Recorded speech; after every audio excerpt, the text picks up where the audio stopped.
यामि शरणं कृपाको कल्पाको भवति मधुपाको कमगिरा गिरातङ्गो रङ्गो विहरतिचिरं कोटिकनकै तवापर्णे कर्णे विशतु मनुवर्णे फलमिदं जनको जानीते जननि जपनेयं जपविदो शिखाभस्मालेपो गरलमसनं दिगपटधरो जटाधारी कण्ठे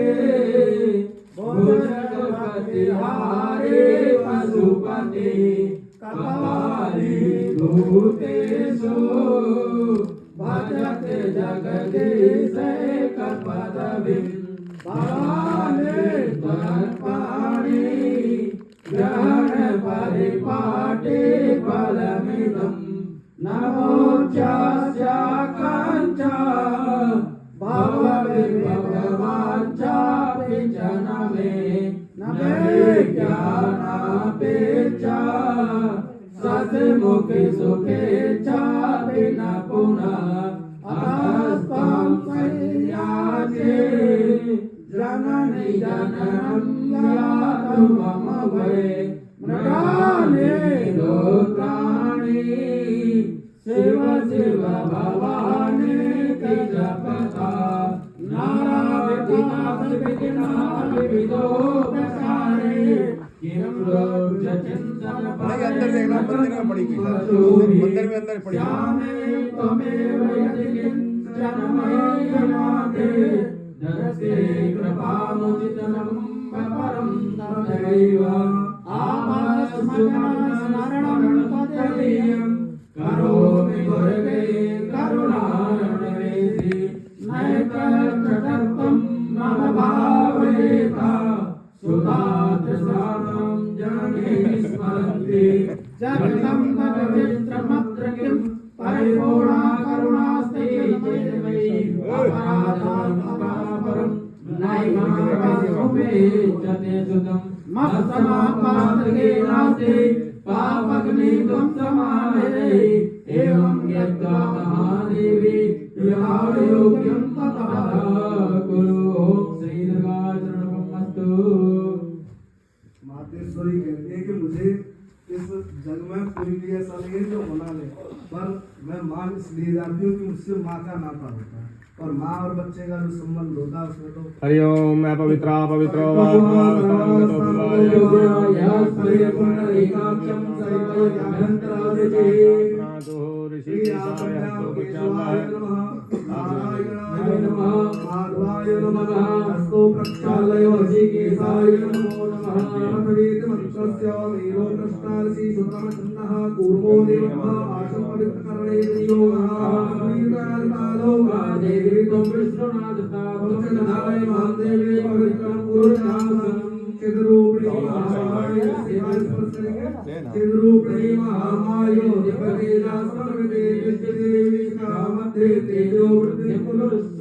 गुरु का ध्यान गुरु ब्रह्मा गुरु विष्णु गुरुदेवो महेश्वर गुरु साक्षात् परब्रह्म तस्मै श्री गुरवे नमः। आधार तक्ते नमः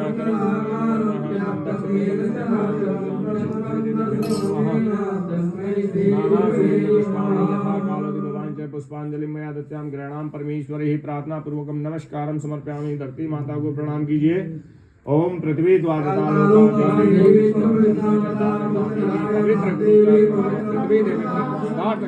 करम भूमि नमो नमः। बोलो धरती माता की जय। दीपक को प्रज्वलित करेंगे। हरि ही ओम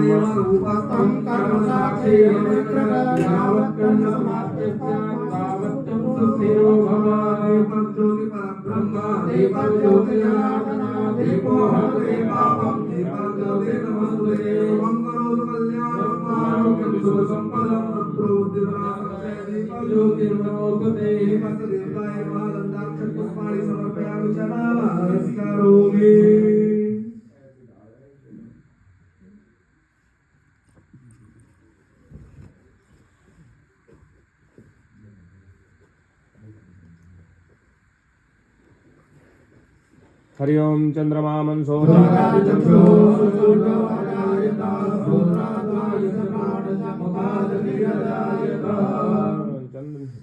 दीप ज्योतिर्नमस्तुते श्रीखंडम चंदनम दिव्यम कटाकं सुरोरंभे मनसुरस्य विकारचंद्रमते नमः सुरस्यतां कुवन्तं सुगतामयादिनावत्यागिहानं परमेश्वरः माल्यादि सुवन्देने माल्यादि मे प्रभो मया दानि पुष्पाणि पूजार्थं प्रदीयतां सर्वे पुष्पदे कृतिनां सुमालिकां तरामि नमो पार्थाभ्याः परमेश्वराय पवित्रं परमं पवित्रं प्रजापतेया शरणं पुरसा आयो समग्रं प्रजों चोरं यज्ञो पवित्रं परमास्तु तेजा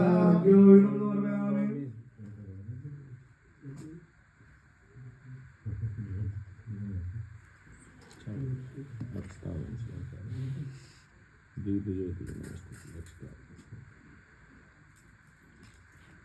दीपस्थ देवताय नमः क्रमांकलस्य नाना सुगंध पुष्पाणि यथा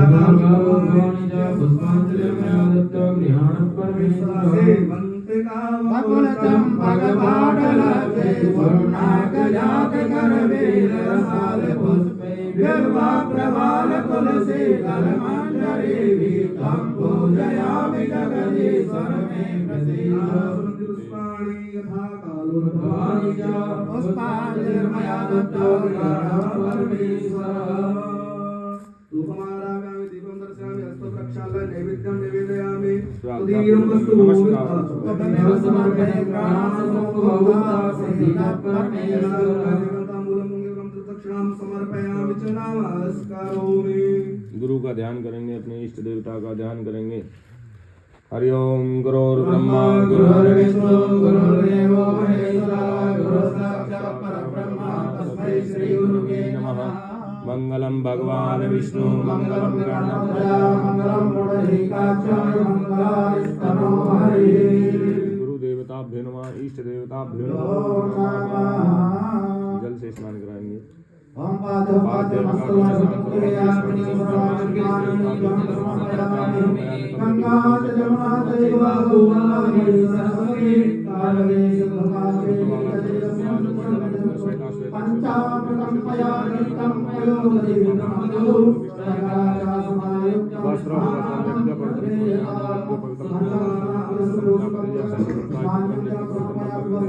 वस्त्रं समर्पयामि श्री गुरुदेवताभ्यो नमः। गन्धं समर्पयामि श्री गुरुदेवताभ्यो नमः।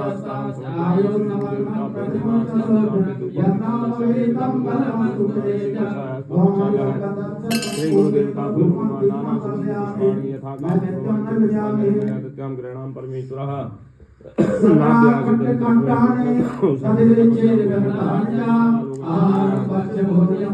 गुरुदेवताभ्यो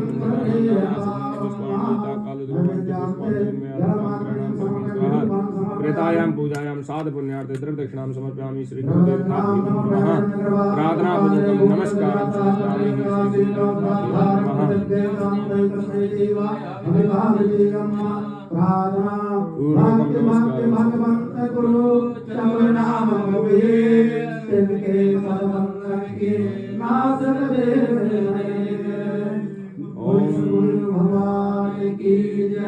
भजे व्रजे कमंडनं समस्त पाप खंडनं स्वभक्ति चित्तरंजनं सदैव नंदनंदनं सुविच्च गुप्त मस्तकं सुनाद वेणु हस्तकं अनंग रंग सागरं नमामि कृष्ण। गुरु देवताभ्यो नमः, इष्ट देवताभ्यो नमो नमः।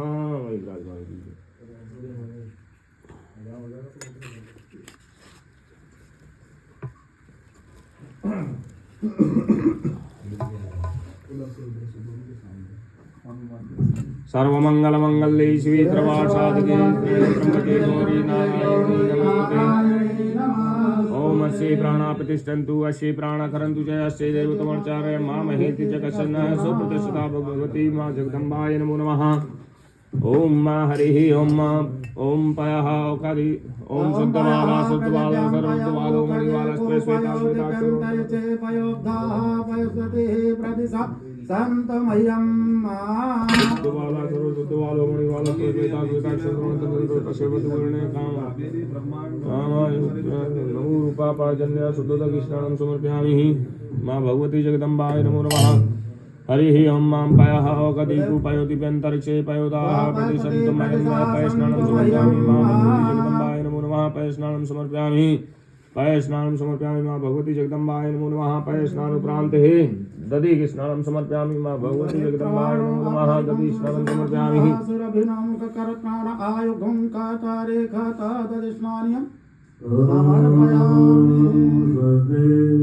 श्री मां भगवती जगदम्बाय नमो नमः दधि स्नानं समर्पयामि दधि स्नानुप्रान्ते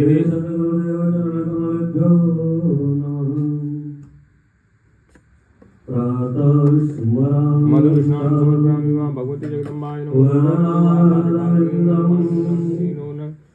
मधुर स्नानं समर्पयामि मां भगवती जगदम्बाय नमो नमः मधुर स्नानं समर्पयामि मधुर स्नानुप्रान्ते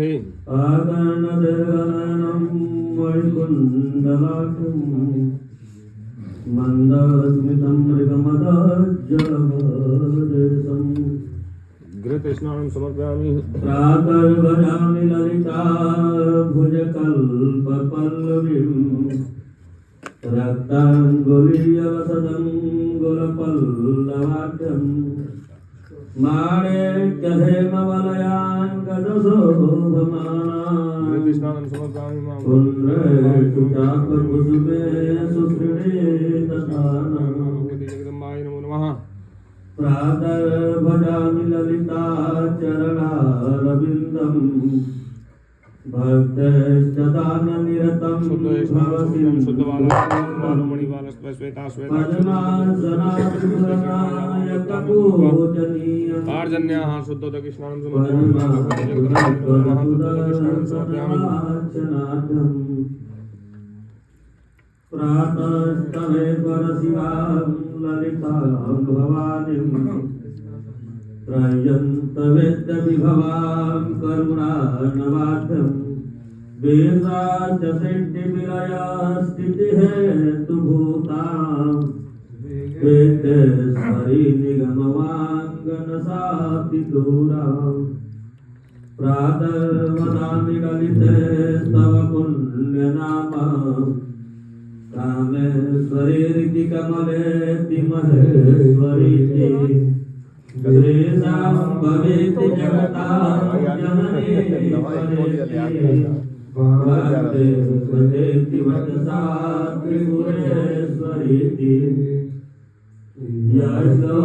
यश्लोकपञ्चकमिदं ललिताम्बिकाया सौभाग्यदयं सुललितं पठितं प्रभाते तस्मै ददाति ललिता घटति प्रसन्ना विद्याश्रियं विमलसौख्यमनन्तकीर्तिं विद्याश्रियं विमलसौख्यमनन्तकीर्तिम् भानुसहस्रकोटिसदृशा केयूरधारोज्ज्वला बिम्बोति स्मदन्तपक्तिरुचिरा पीताम्बरालङ्कृता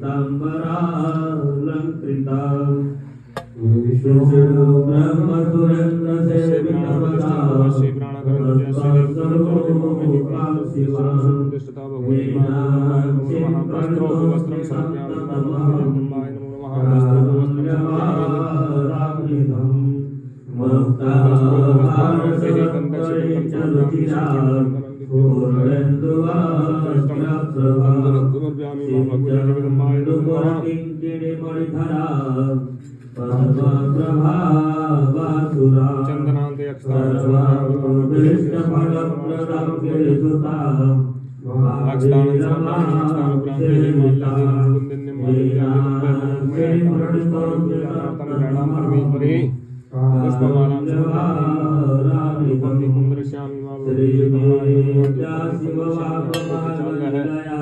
ऋषि के साथ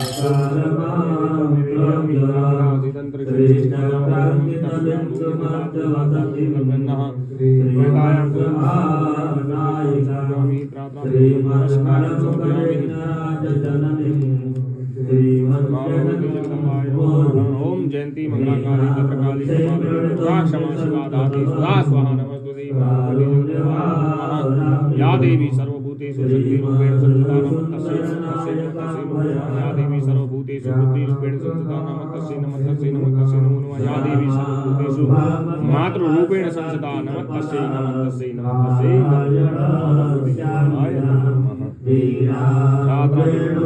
अस्ये प्राणा प्रतिष्ठन्तु अस्ये देव तमर्चामे मां महीति जगस्य प्रतिष्ठा भवतु मां भगवती योगी मुनीन्द्र हित सवति सानाथ से प्रदा नाना पुष्प विराजिता त्रिगला नारायणे नाचिता नाद ब्रह्म महेश्वरा परतरा नानातता त्वान्तिका वेदांते प्रणितोऽस्मि सन्ततमहं कारुण्यवारामृतं वेदांते प्रणितोऽस्मि सन्ततमहं कारुण्यवारामृतं कारुण्यवारामृतम्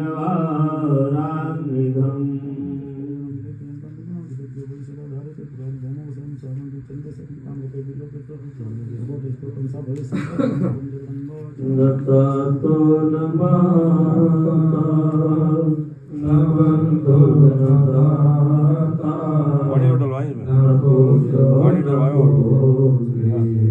नमो नमः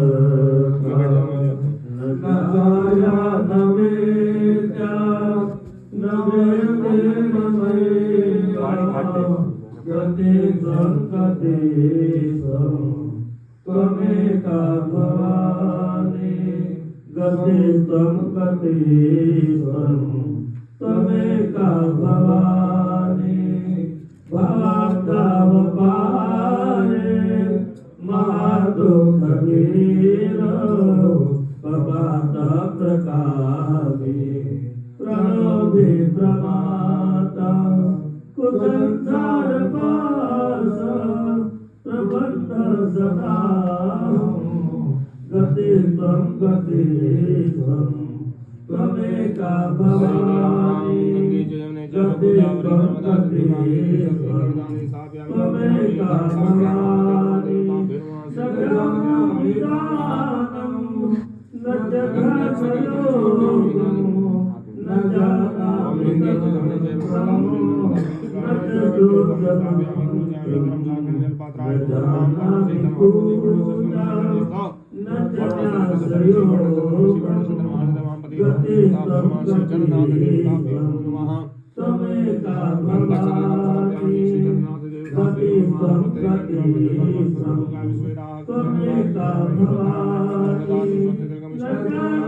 जगन्नाथ देवताभ्यो नमः स्थानं समर्पयामि पुरुषावयोनिं स्थानं समर्पयामि श्री जगन्नाथ देवताभ्यो स्थानं प्रान्ते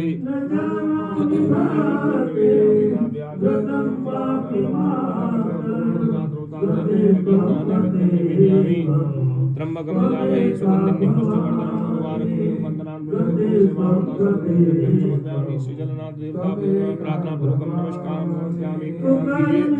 नमो नमस्ते स्वटकप्रभाय सुसुवेदहाराय सुमङ्गलाय सुपात्राय जगासनाय जनादिनाथाय नमस्ते बोलो गंगा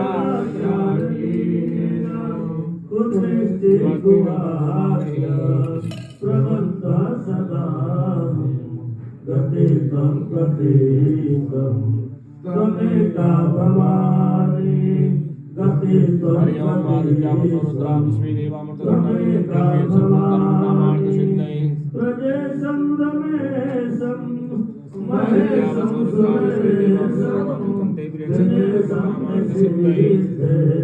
स्वरमुहा कदाचित् न जानामि चान्यत् सदाहं शरण्ये गतिस्त्वं त्वमेका भवानी गणपति त्वमेका भवानी विवादे विषादे प्रमादे प्रवासे जले नारे वदे शत्रुमाते अरण्ये शरण्ये सदा मां प्रवाहि गतिस्त्वं त्वमेका भवानी गतिस्त्वं त्वमेका भवानी अनाथो दरिद्रो जरा रोगयुक्तो महाक्षीणदीना सदा जाड्यवक्त्र विपत्तो प्रविष्टा प्रणश्च सदाहं गतिस्त्वं त्वमेका भवानी गतिस्त्वं त्वमेका भवानी।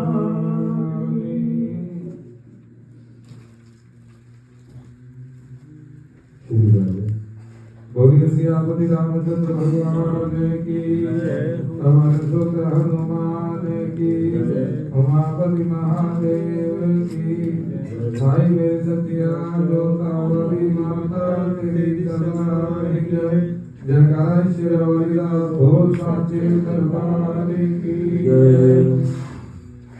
अब तक हमने महामाई का अभिषेक पंचामृत अभिषेक पूर्ण किया। हमारा ये जो सप्तशती महायज्ञ चल रहा है इसमें साक्षात देवी शक्ति, क्योंकि जैसे पहले भी बताया था कि माँ दुर्गा, माँ लक्ष्मी, सरस्वती, काली, ये सब जो है एक ही है, इनमें कोई भी अंतर नहीं है। ये सब देवी शक्ति के अंशों के द्वारा उत्पन्न हुई है। इनका ना तो कभी जन्म होता है और ना ही इनका कभी अंत होता है। ये अजन्मी है। अजन्मी का मतलब जिनका कभी जन्म ना होता हो। और जब जब इस सृष्टि में ऐसे महायज्ञ की रचना होती है, जब हमारे पंडित जी शाम को ऊपर जाके आपसे कहते हैं ना, जब आपस में ऐसी वार्तालाप करने लगे थे, क्योंकि शास्त्रों में बताना है कि जब दो चार शास्त्रों के ज्ञाता अपने सामने बैठे हैं तो एक प्रश्न निकलता है, उसमें से दूसरा उसका उत्तर ढूंढता है, वो नहीं मिलता है तो तीसरा ढूंढता है, मतलब जिसे कहते हैं शास्त्रार्थ। कई बार चालू हो जाता है ना तो वो हो ही जाता है कि ये देवी शक्ति के द्वारा ये सप्तचंडी महायज्ञ, लक्ष्य चंडी महायज्ञ या सहस्त्र चंडी महायज्ञ या एक चंडी महायज्ञ, ऐसे महायज्ञ जब इस सृष्टि में होते हों तो वहाँ साक्षात देवी शक्ति इन 9 दिनों में एक पल के लिए अवश्य आती है। जब तक ये 9 दिन का सप्तचंडी महायज्ञ होता है, 9वीं के दिन इसकी पूर्णाहुति होती है। और जहाँ 9 दिन तक ये लगातार चलता हो, केवल माँ के प्रति आस्था और श्रद्धा में हो, ऐसी जगह पर साक्षात देवी शक्ति एक पल के लिए चक्कर लगाने के लिए अवश्य आती है। अब वो किस देश में आ जाए उसको कोई नहीं जानता। अब जिस जिसके भाग्य में होगा वो अपने उनके दर्शन कर लेगा, और जिसको कि भाग्य हमारा, ऐसी बात नहीं क्योंकि हम धर्म करें तो हमारा भाग्य अभी जागृत हो जाएगा। बहुजन्म भाग्य होते हैं ना, एक जन्म के भाग्य हमारे ऐसे नहीं है कि जो हमें भगवान के दर्शन करा सके। पिछले जन्म में भी हमने किया, उससे पिछले जन्म में भी किया, बहुजन्म हमारे कितने ही जन्मों के भाग्य जब उदय होते हैं, जब जाकर के हमें प्रभु दर्शन की कामना पूरी हो पाती है। तो बहुत से जन्मों से जब हम कर्म करते हुए चले जाते हैं, वो हमें किस जन्म में प्राप्ति होगी ये कोई नहीं जानता। कर्म ही पूजा है। प्राणी को जब तक कर्म करते रहना चाहिए जब तक कि वह अपनी कामना को पूर्ण ना कर ले। ऐसा नहीं कि एक बार में नहीं हुई छोड़ दे, दूसरी बार में नहीं हुई छोड़ दे।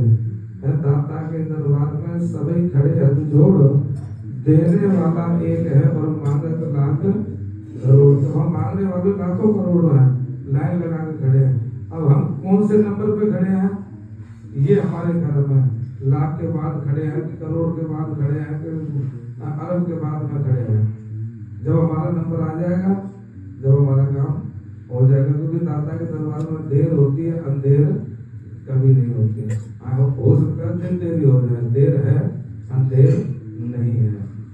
तो अपनी ऐसी ही आस्था मन में जागृत करते हुए जैसे गुरु और शिष्य थे, अब शिष्य के मन में एक कामना उत्पन्न हो गई कि मैं अपने घर में ना एक अच्छा सा यज्ञ करूं और हवन करूं, हवन के साथ में जो है ना भंडारा करूं। और मेरे गुरु जी सर्वप्रथम मेरे दरवाजे पे आए और उन्हीं के हाथों से पूर्णाहुति हो और वही भंडारे को प्रारंभ करें। अब जो उनके गुरु जी थे वो कभी बाहर जाते ही नहीं थे, अपने आश्रम के बाहर कभी गांव में अंदर जाते ही नहीं थे। थोड़ी आवाज राधे श्याम जी, एक बार माइक की आवाज खोल देना थोड़ा।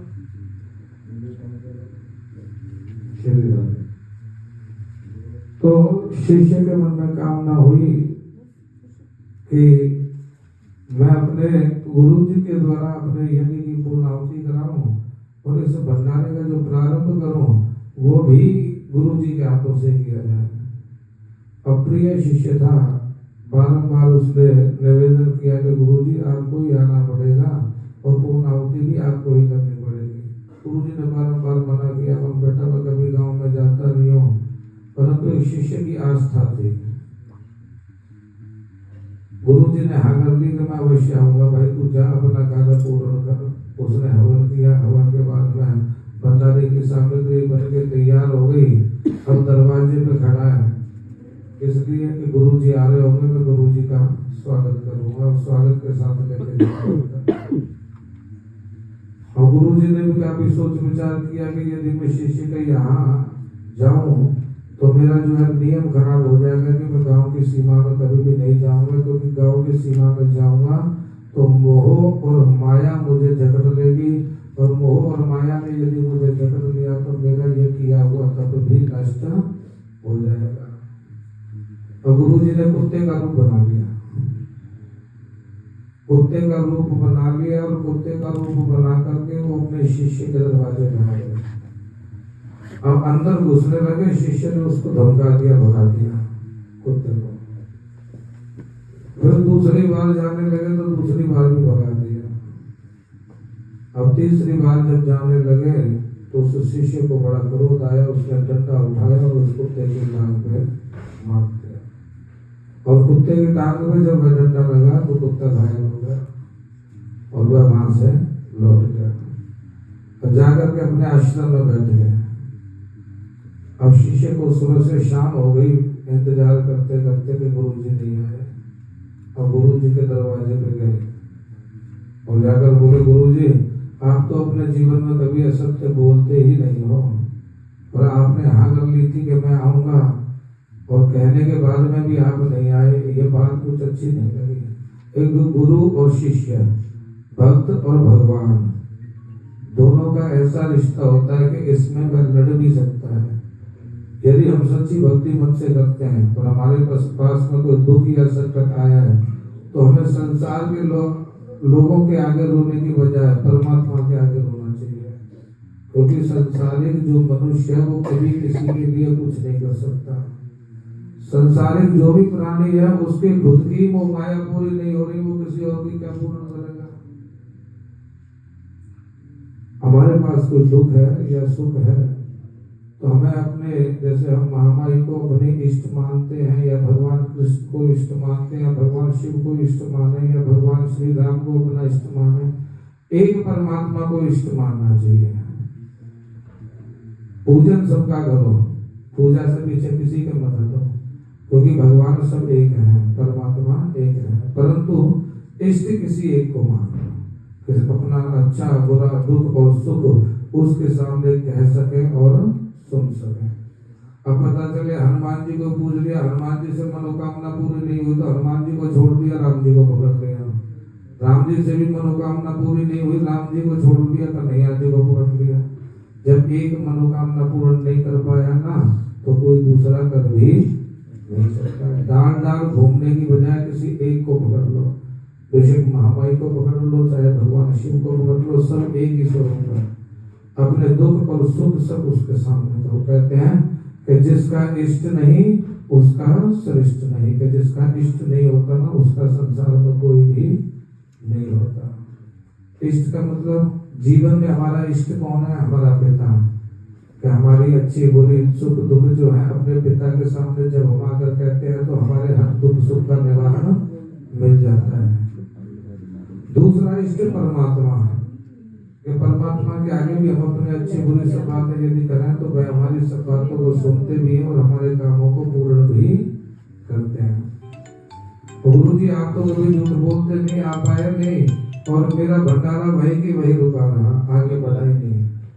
तो गुरु जी बोले मन बेटा मैं तेरे दरवाजे पे एक बार नहीं 3 बार गया। और एक बात है, या तो उसको ज्ञान देते जो है खड़े हैं ये वही होती मैं है, हूँ, ये होती या है फिर परीक्षा, उनको है ये होती है परीक्षा। परीक्षा। पंडित जी इतनी थोड़ी होती है। परीक्षा जिस सुदामा जी ने परीक्षा में क्या निभाया है? या तो उसको ज्ञान के चक्षु देते भाई, इसको पता चले भी ये भाई गुरु जी आए हैं, खुद भी वेश बदल के आए, इतनी विचार रक्षा भी थी। परीक्षा उसी को बोलते हैं जो अचानक की जाए, क्योंकि शास्त्र हमारा सनातन धर्म जो है, हमारे वेद और पुराण जो है, तो बेचारे ने पूरी ये एक ही बात कहते हैं कि आत्मा रूपी जीव, कि जिसके अंदर आत्मा हो ऐसे जीव के साथ में हमें सदव्यवहार ही करना चाहिए, क्योंकि आत्मा का कोई आकार नहीं होता। अब घर में माता पिता को रोटी भी ना दे रखी हो और मंदिर में जाके हम भंडारे कर रहे हो तो ऐसे भंडारे करने का कोई लाभ नहीं होता। घर में हमारे माँ बाप को हम उठा नहीं पा रहे, बिठा नहीं पा रहे, उनकी सेवा नहीं कर पा रहे हैं और बाहर दुनिया दिखाने के लिए हम तंबुओं में जाकर के वो कर रहे हैं, ऐसे दान और धर्म का संसार में कोई भी अर्थ नहीं है। दान उसे कहते हैं जो एक हाथ से कर दिया जाए और दूसरे को पता ना चले। भक्ति उसे कहते हैं जो मन के द्वारा की जाए, दिखावा ना किया गया हो। मतलब आप भगवान को जो है आत्मा से प्राप्त किया जा सकता है, श्रद्धा से प्राप्त किया जा सकता है, भावना से प्राप्त किया जा सकता है। जब तक हमारे मन में श्रद्धा नहीं होगी, श्रद्धा के साथ में भक्ति नहीं होगी, जब तक हम परीक्षा में फेल होते ही रहेंगे। और जिस दिन श्रद्धा और भावना की जागृति हो जाती है तो किसी भी चीज को देखने के लिए, अब जैसे हमारी आंखें कमजोर हैं, अब उन पे हमने चश्मा चढ़ा लिया तो हमें कोई चीज सामने साफ दिख जाएगी। उसी प्रकार से परीक्षा में भावना रूपी जो चक्षु है, जो चश्मा है भावना रूपी, जब तक हमारी आंखों पर वो नहीं लगेगा, जब तक हम सामने वाले को पहचान नहीं सकते, जब तक हमारी आंखों के आगे मोह और माया का पर्दा लगा हुआ है। श्रीमद् भागवत कथा में भी आता है कि आत्मा ही परमात्मा है, मैं कौन हूँ। जब राजा परीक्षित ने 7 दिन की कथा सुन ली, आदरणीय श्री सुखदेव जी महाराज ने कथा सुना दी, तो जब उन्होंने कही कि परीक्षित आज 7वां दिन है, आज तक्षक सर्प आएगा और तुझे डस लेगा, आज तेरी मृत्यु हो जाएगी। तो राजा परीक्षित जी कहते हैं कि प्रभु आपने मुझे 7 दिन श्रीमद् भागवत कथा का ज्ञान दिया, आपने ही कहा था कि मैं एक आत्मा हूँ और आत्मा ना कभी मरती है और ना ही कभी जन्म लेती है। मरता तो ये शरीर है, आज मैं नहीं मरूंगा, मेरा शरीर मरेगा, क्योंकि मैं तो एक आत्मा हूँ, तो मैं तो कभी मरती नहीं। मैं आत्मा हूँ और आत्मा ना कभी मरती है, आत्मा ना कभी जन्म लेती है, मरता केवल शरीर है और जन्म भी शरीर का होता है। कि इस अन्न को सुबह बनाया जाए तो ये रात तक खराब हो जाता है। भोजन जो यदि हम बनाते हैं तो आज बनाया, ये रात तक या कल तक खराब हो जाएगा, खाने लायक नहीं रहेगा। उसी प्रकार इस अन्न का सेवन करने वाला ये शरीर अमर कैसे हो सकता है कि जब भोजन खराब हो सकता है तो उसी अन्न को तो हम खाते हैं, उस अन्न के द्वारा चलने वाला ये शरीर भी खराब हो जाता है। तो जब ये शरीर खराब हो जाता है तो ये चला जाता है और हमारी आत्मा परमात्मा के पास चली जाती है, परमात्मा की ज्योति में लीन हो जाती है। तो इन परीक्षाओं में पास करने के लिए मन में श्रद्धा और भावना की जाए, मोह माया रूपी जो पर्दा है, परमात्मा सबके अंदर है, इस पे हमारा एक पर्दा काले रंग का मोह और माया का। जिस दिन ये हट जाता है उसी दिन हम परमात्मा में लीन हो जाते हैं। कहते हैं ना कि ऐसे ऐसे संत भी हैं जो ठंड में भी पड़े हैं, गर्मी में भी पड़े हैं, और अपना खाने को भी नहीं है, भस्म खाई, पानी पिया और अपना जीवन बिता रहे हैं। शौक मोह तो भी करना जानते हैं जानबूझकर अपने, परंतु क्या है कि ये शरीर जो हम बड़े भाग्य मानुष तन पावा, कि बड़े भाग्य से हमें मनुष्य के तन की प्राप्ति होती है, इसे ना बिल्कुल व्यर्थ गवावा, कि इस जन्म को हमें कभी भी व्यर्थ नहीं गवाना चाहिए। क्योंकि 84 लाख योनियां हमारे सनातन धर्म में कहते हैं कि 84 लाख योनियां होती हैं, जिनमें से 83,99,999 योनियां ऐसी हैं कि जिनमें हम कर्म नहीं कर सकते, परंतु एक योनि मनुष्य की योनि ऐसी है कि जिसमें हम कर्म करने के अनुसार इस संसारिक जन्म और मरण के बंध से मुक्त हो जाते हैं। कि इतना सब कर्म करें, ऐसे कर्म करें कि हमें बारंबार इस संसार में जन्म लेने की और मरने की आवश्यकता ही ना पड़े। पुनर्पि मरणम पुनर्पि जननम, कि प्राणी बार बार मरता है और बार बार जन्म लेता है, हर बार मनुष्य का शरीर उसको प्राप्त नहीं होता। आज हमें मनुष्य का जन्म प्राप्त हुआ है, कल हो सकता है कुत्ते का जन्म प्राप्त हो जाए, परसों गधे का प्राप्त हो जाए, परंतु वो मनुष्य जन्म जब हमें मिला है, इसमें हमने कर्म नहीं किए, तो कल कुत्ते और गधे का जब मिलेगा तो उसमें भी हम कर्म नहीं कर पाएंगे। मतलब हमने अपना जीवन ही व्यर्थ गवा दिया। फिर 83,99,999 योनियां भोगेंगे, फिर मनुष्य तन को प्राप्त करेंगे। ये जन्म और मरण संसार में चलता रहता है, इसलिए प्राणी को ऐसे कर्म करने चाहिए। कहते ना अगला जन्म संभाल लो, अरे अगला जन्म तो देखा किसने, पहले जिस जन्म में है अपने इसी जन्म को संभाल लो, तो समझो सारा जीवन ही संभल गया। गुरु जी कहते हैं कि बेटा मैं तेरे दरवाजे पे 3 बार गया और तूने तीनों बार मुझे धुतकार दिया, अब बता मैं कैसे जाऊं। बोला महाराज जी ऐसे कैसे हो जाएगा, मैं दरवाजे पे इंतजार में खड़ा हूं तुम्हारे ना, और तुम कहते हो मैंने धुतकार दिया। बोले पहली बार जब कुत्ता भीतर घुसा था तूने झाड़ के भगा दिया, बोले कुत्ता था। और दूसरी बार भी और तीसरी बार भी तूने जब डंडा मारा तो ये देखे गुरु जी ने अपना धोती ऊपर की और दिखाई तो उनके घुटने से जो है रक्त बह रहा था। अब तो शिष्य को मतलब जो है बड़ी गिलानी हुई कि मैंने गुरु को बुलाया और अपने गुरु की भक्ति मेरी, इसका मतलब अभी पूरी नहीं हुई कि मैं अपने गुरु की परीक्षा में पास नहीं हो सकता, अभी मैं गुरु को अपने घर बुलाने के योग्य नहीं हूँ। उसी दिन से उस शिष्य ने अपना घर और बार त्याग करके अपने आप को गुरु चरणों में अर्पण कर दिया। और गुरु चरणों में जब अर्पण कर दिया तो जब संध्या नदी के किनारे वो कर रहे थे, गुरु जी फिर तपस्या कर उसकी परीक्षा लेने के लिए वहां पहुंच गए, उसकी परीक्षा लेने के लिए वहीं पहुंच गए। बिच्छू का रूप बना लिया छोटा सा, और बिच्छू का रूप बना के पानी में डूबने लगे। अब वो जो शिष्य है वो संध्या बंदन कर रहा है प्रातः की, उसने जैसे ही अंजलि में जल उठाया तो वो बिच्छू उनकी अंजलि में आ गया, मतलब हाथ में आ गया, तो एकदम हाथ से छूट भी गया। अब उनको दया आई कि बोले ये बिच्छू बाहर तो निकल नहीं सकेगा और पानी में डूब के मर जाएगा। उन्होंने इस बिच्छू को दोबारा हटाया, उठाया तो उसने डंक मार दिया, डंक मार दिया, वो फिर हाथ से छूट गया। फिर उन्होंने तीसरी बार निकालने की कोशिश करी, फिर बिच्छू ने डंक मार दिया, फिर वो हाथ से छूट गया। अब एक केवट सामने बैठ के इस दृश्य को देख रहा था, तो केवट आकर बोला कि महाराज अगला निकलना ही नहीं चाहता, जब पानी से तो तुम बार बार क्यों पागल हो रहे हो, कि जब आप निकाल दो वो जब भी डंक मार देता है, जब आप निकाल दो जब भी डंक मार देता है, कि वो जब नहीं निकलना चाहता है तो उसे छोड़ दो, मरने दो। तो शिष्य कहता है कि देखो मैं 5 फुट का आदमी और ये 1 इंच का जीव, इसका काम है डंक मारना और मेरा कर्म है डूबते हुए को पार उतारना।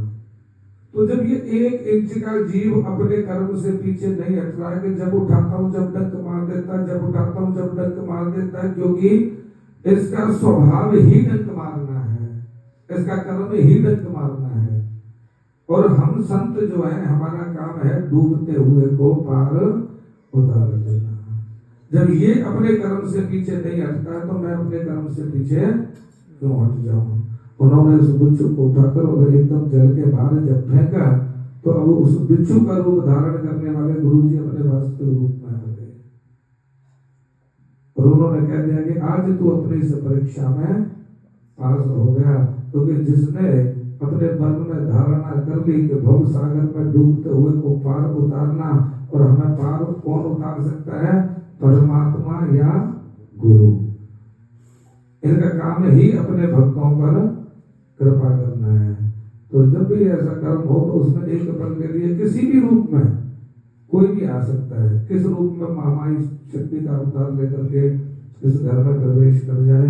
इसलिए एक दूसरे के प्रति सबको मन में ऐसी भावना और श्रद्धा रखनी चाहिए कि महामाई यदि हमारे दरवाजे पर किसी का रूप धारण करके आए हुए तो हमारे घर के भावना को और श्रद्धा को देखकर प्रसन्न हो जाए और वो वापस जाने का नाम ही ना ले, क्योंकि वो है प्रेम की भूखी। जहां उसको प्रेम मिलेगा वो वहीं विराजमान हो जाती है। कहते हैं ना माँ बहुत भोली होती है। ये तो वैसे भी संसारिक रीति है कि बच्चा चाहे कितनी भी गलतियां कर ले, परंतु माँ इतनी भोली होती है कि उसकी सारी गलतियों को क्षमा भी करती रहती है और उसको फिर भी अपने आंचल में छुपा करके रखती है। खुद भूखी रह जाएगी परंतु उसको भोजन जरूर कराएगी। बस संतान अपना प्रेम माँ के प्रति बनाकर रखे। तो ऐसा प्रेम दिखाओ माँ के प्रति कि माँ स्वयं एक बार एक पल के लिए आ तो जाए, फिर वापस जाने का नाम ही यहाँ से ना ले, यही महामाई का दरबार बन जाए। और भाई मेरी सच्चिया जोता वाली माता तेरी सदा ही जय जयकार शेरा वाले दा बोल सारे दरबार की जय। सर्वप्रथम अपने माता और पिता का, क्योंकि शास्त्रों में भी सबसे बड़ा उल्लेख दिया है इस चीज का। कहते हैं ना गणपति जी की पूजा पहले क्यों करनी चाहिए। गणपति जी की पूजा इसलिए करनी चाहिए कि सभी देवी देवताओं में एक बार जो है बहस हो गई, बोले पहले मेरी पूजा होगी, पहले मेरी पूजा होगी। सब भगवान शिव के पास में गए तो भगवान शिव से कहा कि सबसे पहले किसकी पूजा होनी चाहिए। तो भगवान शिव ने कह दिया कि जो तीनों लोगों की परिक्रमा करके हमारे पास आएगा उसकी सबसे पहले पूजा होगी। तो किसी की सवारी मोर, किसी की सवारी हाथी, किसी की सवारी घोड़ा, और सबके तीव्र वाहन थे, परंतु हमारे गणपति जी के पास में था चूहा। अब चूहा कितने तेज भागेगा, भागे नहीं सकता, पीछे रहेगा ही रहेगा। सब भागे तीनों लोगों की परिक्रमा देने। तो गणपति महाराज ने भगवान शिव को और देवी पार्वती को एक पर्वत पर बिठाया, 7 परिक्रमा की और अपने माता पिता भगवान शिव और पार्वती का पूजन किया। बोले भाई सब परिक्रमा देने गए। भगवान शिव बोले सब तीनों लोगों की परिक्रमा करते गए, पहले मेरी पूजा होगी, तुम क्यों नहीं गए। बोले पिताजी मेरे तो तीनों लोग ही आप हो। इस संतान के लिए उसके माता पिता ही तीनों लोग और चारों धाम है। जिसने माता पिता की सेवा कर ली उसे कहीं जाने की कोई आवश्यकता नहीं होती। जब गणपति महाराज माता पिता की पूजा करके प्रथम पूजे जाते हैं, पहले पूजन किसका होता है, उसी दिन भगवान शिव ने कह दिया कि गणपति जी सर्वप्रथम संसार में तुम्हारी ही पूजा होगी। उसी दिन से गणपति जी की सबसे पहले पूजा होती है। और जब सभी देवी देवता आ गए, बोले जी हम पहले आए, हम पहले आए। बोले जी पहले गणपति आया है। बोले इसकी तो चूहे की सवारी है, ये तो आ ही नहीं सकता। तो गणपति जी बोले कि मैंने तो अपने माता पिता को ही तीनों लोग मान करके इनका पूजन कर दिया और उनकी 7 परिक्रमाएं कर दी, मेरे तो तीनों लोग यही हो गए। इसी बात पर कार्तिकेय जी रुष्ट हो गए कि मेरे साथ बेईमानी कर दी, गणपति को पहले पूजन के लिए भेज दिया गया। तो ये गणपति जी जो आते हैं ना, हम 10 दिन के लिए गणपति जी जो मनाते हैं अक्टूबर में, वो इसीलिए मनाते हैं क्योंकि जब कार्तिकेय जी रुष्ट होकर के आगे तो उस समय गणपति महाराज पृथ्वी पर मिलने के लिए कार्तिकेय जी महाराज से आए हैं। कार्तिकेय महाराज से मिलने के लिए 10 दिन के लिए गणपति जी महाराज सृष्टि पर आए थे, इसलिए 10 दिन गणपति जी का पूजन किया जाता है, फिर विसर्जन किया जाता है। विसर्जन करना निषेध है। विसर्जन किसी शास्त्र में नहीं लिखा है कि हमें बहते हुए जल में विसर्जन करना चाहिए। केवल मराठियों के लिए, ये तो महाराष्ट्र के हैं मराठी, केवल उनको विसर्जन करने का अधिकार है, बाकी किसी को विसर्जन करने का अधिकार नहीं है। कि 10 दिन घर में पुत्र को रखकर यदि कह दिया जाएगा तुम इसका विसर्जन कर दो तो कोई करेगा? कोई नहीं करेगा। 10 दिन तक हम पुत्र की भांति रखते हैं, उनको भाई की भांति रखते हैं, पिता की भांति रखते हैं, और 10वें दिन ले जाकर के उनको विसर्जन कर देते हैं। केवल मराठियों के लिए विसर्जन का नियम था, क्योंकि उनके वंश आगे नहीं बढ़ता था। तो एक संत ने आशीर्वाद दिया उनको कि यदि तुम 10 दिन तक गणपति जी की पूजा करके समुद्र में विसर्जन करोगे तो तुम्हारे वंश आगे बढ़ेंगे। तो जब से मराठी 10 दिन गणपति जी का पूजन करके विसर्जन करते हैं और उनके वंश आगे बढ़ते हैं। उनके जिस गांव में गणपति जी का पूजन नहीं होता उस गांव का वंश कभी हरा नहीं होता। मराठियों के लिए है, ना कि अनन्यों के लिए। अब तो ये एक को देख के दो को देख के चार, और पूरा शहर इसमें पागल है। बोलिए गणपति महाराज की जय। ओम मातृपितृ चरण कमलेभ्यो नमः। ओम अखंड मंडलाकारं व्याप्तं येन चराचरं तत्पदं दर्शितं येन तस्मै श्री गुरुवे नमः। गुरुर्ब्रह्मा गुरुर्विष्णु गुरुर्देवो महेश्वरः गुरुर्साक्षात् परब्रह्म तस्मै श्री गुरुवे नमः। हरि ओम माधव भद्राग्रतो जंतो विश्वतो दबदासो अपरिणतास उद्भिदाः देवानो जथा सदमिन्द्रे आसन्नप्रायो रक्षितारो दिवे दिवे देवानां भद्रं सोमदेवजोयतां देवानां रातिरविनो निर्वतनां देवानां संयमुपसेतिमा वयं देवान आयो प्रतिरातो जीवसे तान् पूर्वया निविदाहो महे वयं भगं मित्रमदितिं दक्षमश्रीधामा हर्यमणं वरुणगं सोममश्रीना सरस्वतीनः सुभगं मयस्करं तन्नो वादो मयो भुवादो भेदजं तन्माता पृथिवी तत्पिता जयो तदजामानः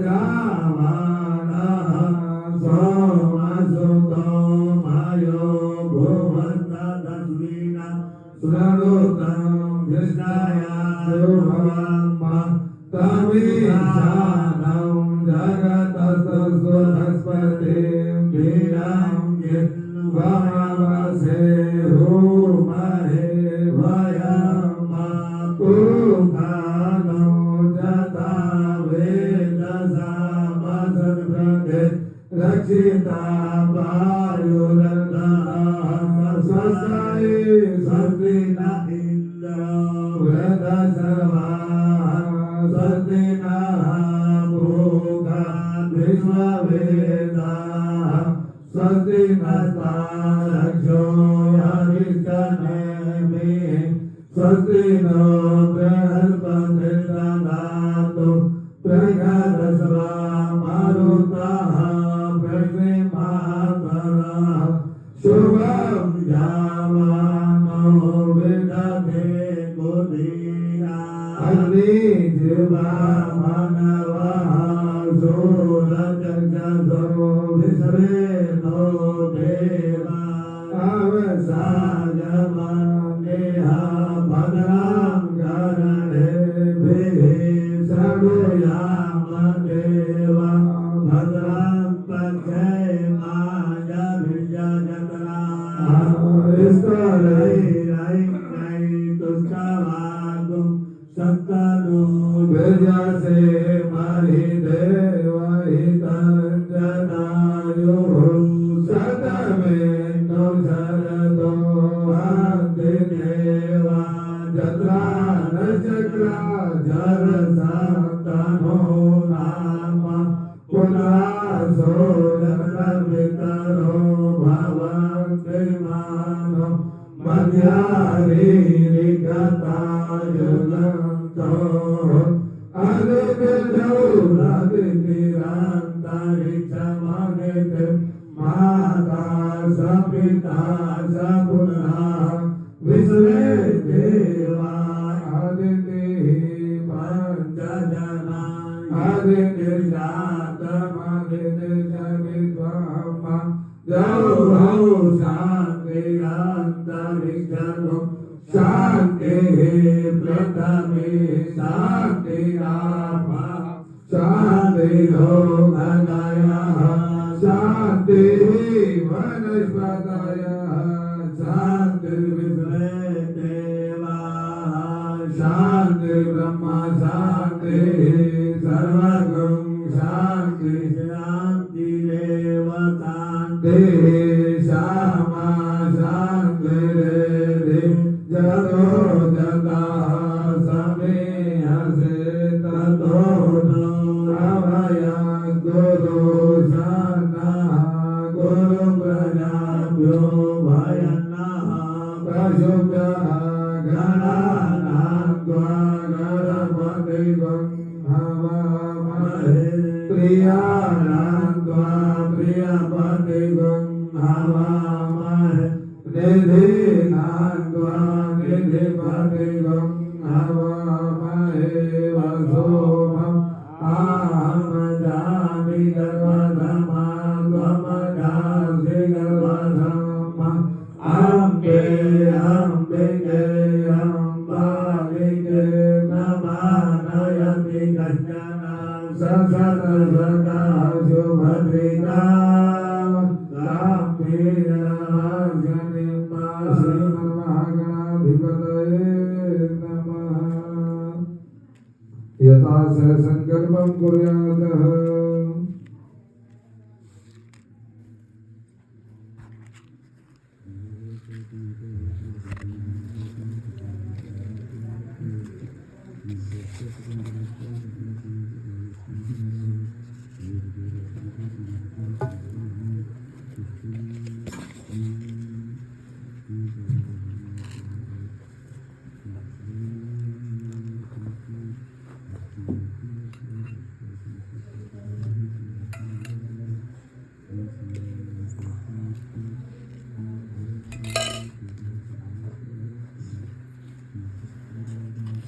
तीन बार बोलेंगे श्री विष्णु श्री विष्णु श्री विष्णु।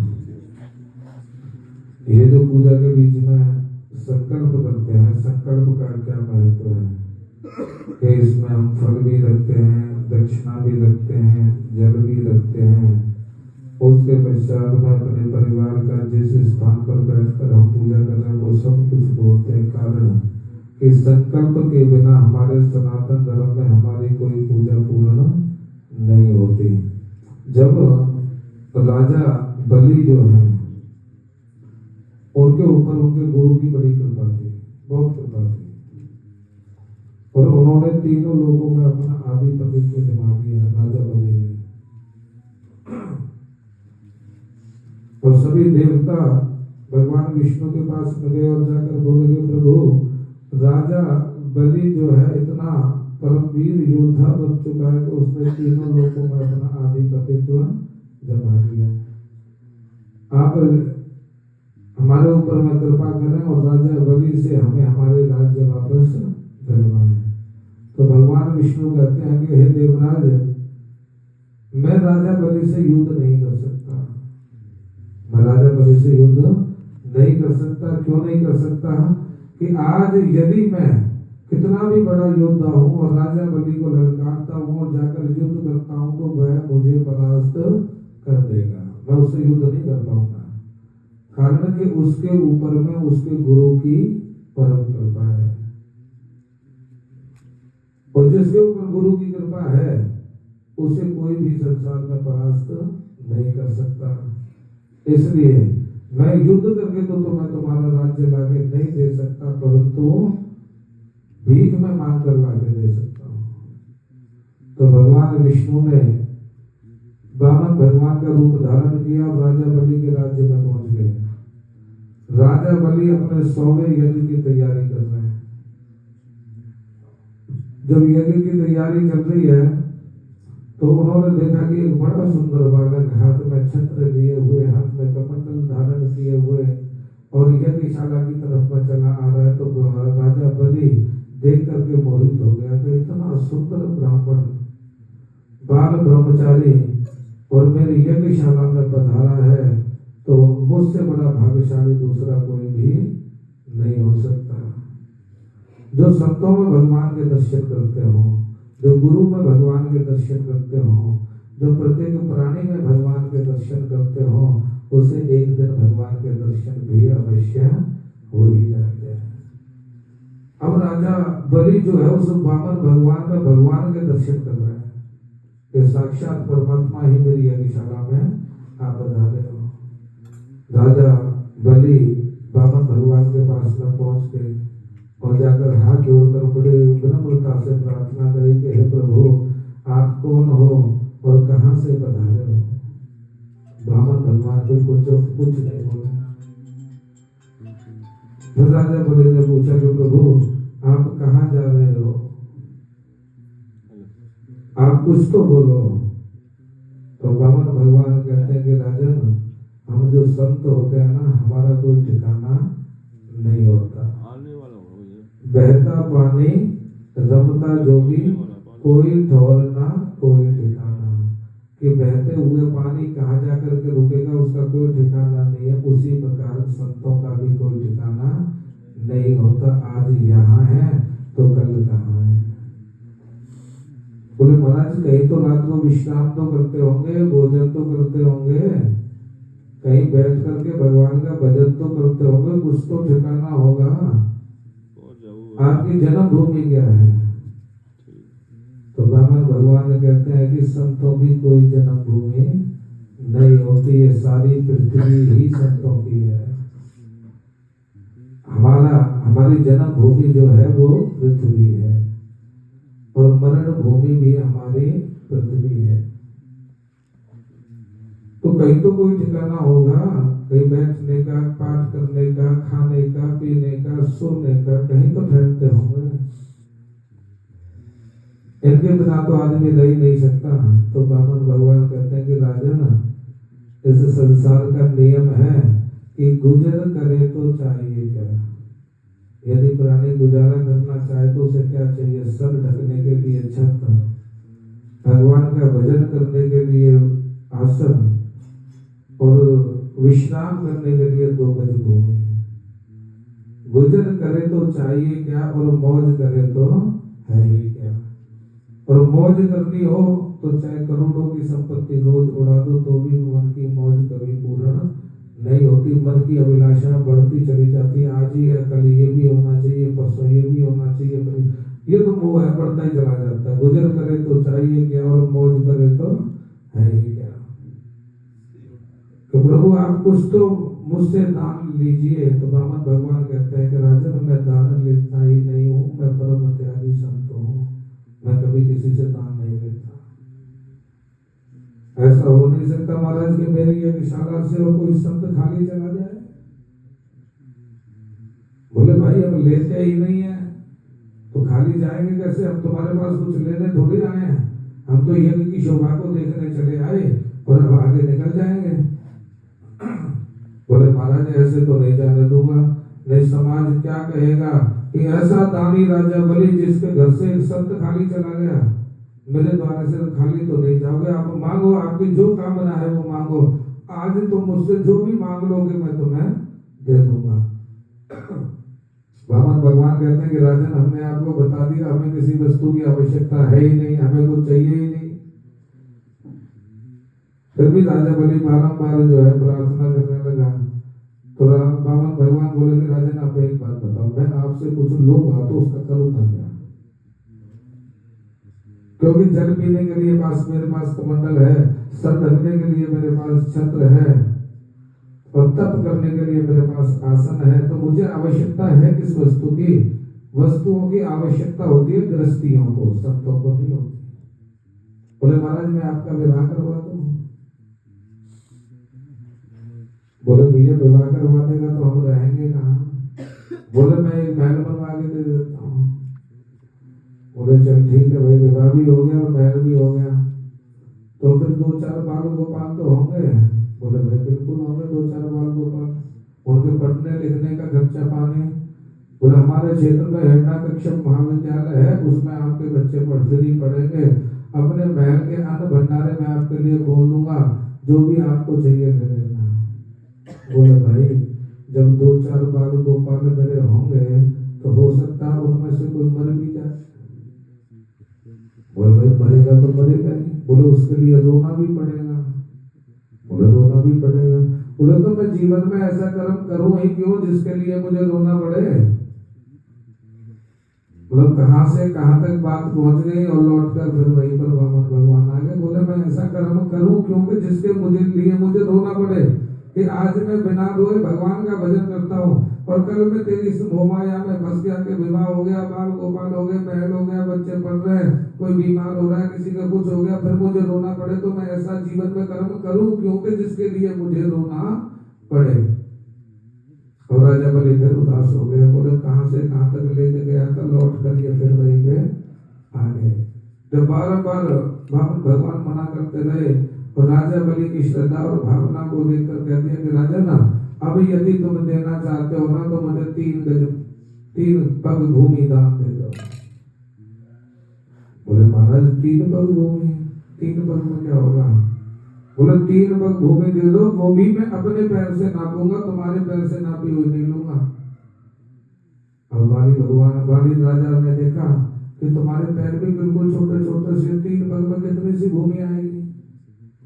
3 पग भूमि कितनी सी आएगी? क्या करोगे? कोई समाज भी ये कहेगा कि राजा बलि ने 3 पग भूमि दान करी एक संत के लिए। महाराज भविष्य में मेरा बहुत अपमान होगा, ऐसा मत के। बोले राजा ना, पहले तो हमें कुछ चाहिए नहीं, जब तुम्हारी श्रद्धा और भावना देखी तो हमारे मन में एक आस्था उत्पन्न हुई कि चल, इतना दानी राजा है तो 3 पग भूमि ले ले। अब यदि तुझे देनी है तो दे दे, नहीं देनी है तो मत दे। बोले नहीं महाराज, दूंगा, ले लो आप। बोले ऐसे और नहीं लूंगा, संकल्प करा के लूंगा, संकल्प करो। बोले महाराज 3 पग का क्या संकल्प करूं? बोले हम संकल्प के बिना तो एक सुई की बराबर भूमि भी आपसे नहीं लेंगे।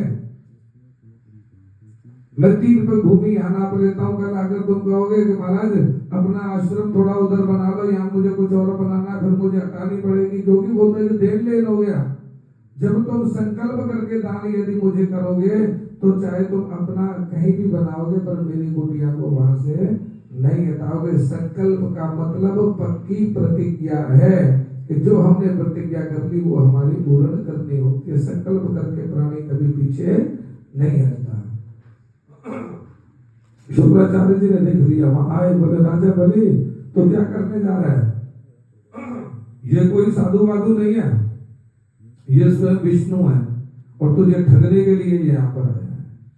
3 पग में तो ये 2 पग में तो तीनों लोग नाप लेगा, तो इसे देगा कहां से?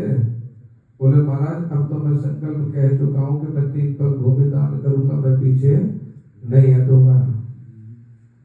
बोले मैं कह रहा हूं तू मान जा, मत कर।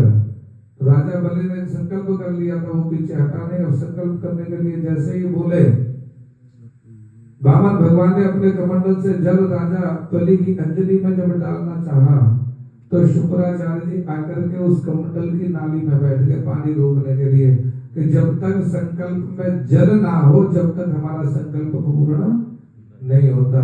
कि कमंडल से पानी जो है अंजलि पे आएगा नहीं, जब पानी नहीं आएगा तो संकल्प होगा ही नहीं, क्योंकि जल के बिना कभी भी संकल्प पूर्ण नहीं होता। अब वामन भगवान ने पूरा कमंडल उल्टा कर लिया, परंतु पानी बाहर नहीं गिरा। तो वामन भगवान समझ गए कि कोई और नहीं, ये शुक्राचार्य है।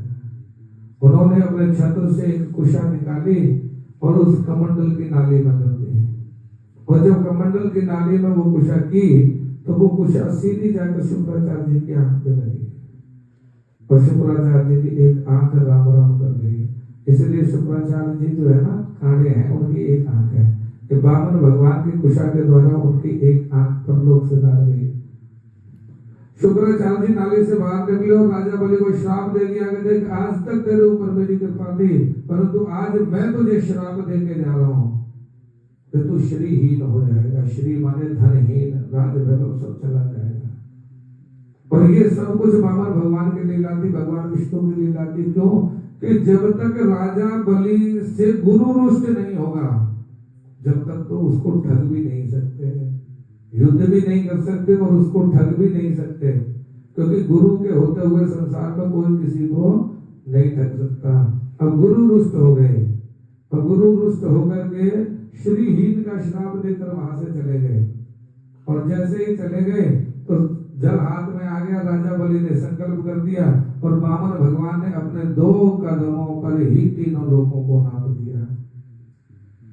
अब राजा बलि से कहते हैं कि राजन, तूने संकल्प किया था कि मैं 3 पग भूमि दान करूंगा, परंतु ये तो 2 ही हुए हैं, तीसरा पग कहां देगा? बोले महाराज एक बात बताओ, धन बढ़ा कि धन का स्वामी बढ़ा? बोले बड़ा तो धन का स्वामी ही होता है, क्योंकि धन तो उसके अधीन है, जहां चाहेगा जैसा चाहेगा खर्च करेगा। बड़ा तो धन का स्वामी ही होता है। बोले तो अभी तो आपने धन नापा है, धन का स्वामी तो शेष है। अपना तीसरा चरण मेरे मस्तक पर रखो कि आगे भविष्य में कोई ये ना कह सके राजा बलि ने संकल्प देने के बाद में अपना संकल्प पूर्ण नहीं किया और अपने घुटनों के बल नीचे बैठ गए। और राजा बलि ने वामन भगवान का तीसरा चरण अपने मस्तक पर रखवाया। उस दिन वामन भगवान ने कहा कि जिस भी पूजा में जहां भी कर्म करें, बिना संकल्प के कभी पूर्ण नहीं होती। जब तक प्राणी के मन में पक्की प्रतिज्ञा ना हो, 3 पग भूमि कहीं से भी नाप सकते थे। यदि संकल्प ना किया होता राजा बलि ने, तो 2 पग में जब तीनों लोग नाप लिए थे तो वो नाप भी सकते थे, मना भी कर सकते, बोले भाई मैं नहीं देता, मैं तो अपनी मर्जी से दूंगा। परंतु राजा बलि ने जब संकल्प कर दिया था तो वो पीछे नहीं हटे और तीसरा पग अपने मस्तक पर रख लिया। इसलिए पूजा में संकल्प का सबसे बड़ा महत्व माना जाता है कि जो भी भक्त संकल्प करता है वो राजा बलि का रूप माना जाता है, क्योंकि राजा बलि ने ही सर्वप्रथम संकल्प लिया था। राजा बलि जब पूरी पूजा में यजमान का स्वरूप, परंतु जब संकल्प होता है तो यजमान नहीं रहता, पर राजा बलि का स्वरूप माना जाता है कि साक्षात राजा बलि वामन भगवान को संकल्प करते हैं। तो 3 बार बोलेंगे श्री विष्णु श्री विष्णु श्री विष्णु। ओम तत्सदाय श्री विष्णु विष्णु विष्णु अधो नमः परमात्मने श्री पुराण पुरुषोत्तमाय अधातस्य ब्रह्मणाहिनादत्ते भ्राते श्री श्वेतवारः कल्पे वैवस्वतमन्वन्तरे अष्टाविंशतितमे कलियुगे कलिप्रथम चरणे जम्बूद्वीपे भारतवर्षे भरतखण्डे आर्यावर्ताङ्गदेशान्तर्देशे गते अमुक क्षेत्रे हरियाणा क्षेत्रे अमुक शुभ स्थाने किला मोहल्ला रोहतक स्थाने अमुक संवत्सर 2080 साके नाम शाके 1945 मासाना मासोत्तम मासे माघ मासे अमुक पक्षे शुक्ल पक्षे अमुक तृतीयाम चतुर्थी तृतीयाम अमुक वासरे भौम वासरे अमुक से शुभ नामो हम श्री हेमंत जी नामो हम अमुक सपत्नी भार्या नामस्य रीटा सपत्नी भार्या नामस्य अमुक सपुत्र नामस्य दिनेश सपुत्र नामस्य अमुक सपुत्र वधु नामो हम कपिला सपुत्र वधु नामो हम अमुक से ज्येष्ठ पौत्री नामो हम मायरा से ज्येष्ठ पौत्री नामो हम अमुक से अनुज पौत्री नामो हम देवीशी अनुज पौत्री नामो हम यदि अनुज भ्राता नामो हम लाजपति से अनुज भ्राता नामो हम यदि भ्राता पत्नी नामस्य सीमा से भ्राता पत्नी नामस्य अमुक से पुत्र नाम भ्राता पुत्र नामो हम सुमित से भ्राता पुत्र नामो हम अमुक से भ्राता पुत्र वधु नामो हम तान्या स पुत्रवधू नामोहम अमुक स कुलपुत्री नामोहम भावना स कुलपुत्री नामोहम अमुक से तृतीय अनुज भ्राता नामोहम धर्मवीर से अनुज भ्राता नामोहम अमुक से भ्राता पत्री नामस्य कुसुम से भ्राता पत्री नामस्य अमुक से ज्येष्ठ पुत्र नामोहम देवेन से ज्येष्ठ पुत्र नामोहम अमुक से अनुज भ्राता पुत्र देवेन पत्री का क्या नाम ज्येष्ठ अमुक से तृतीय अनुज भ्राता पुत्र वधू नामोहम ज्येष्ठा से पुत्र वधू नामोहम अमुक से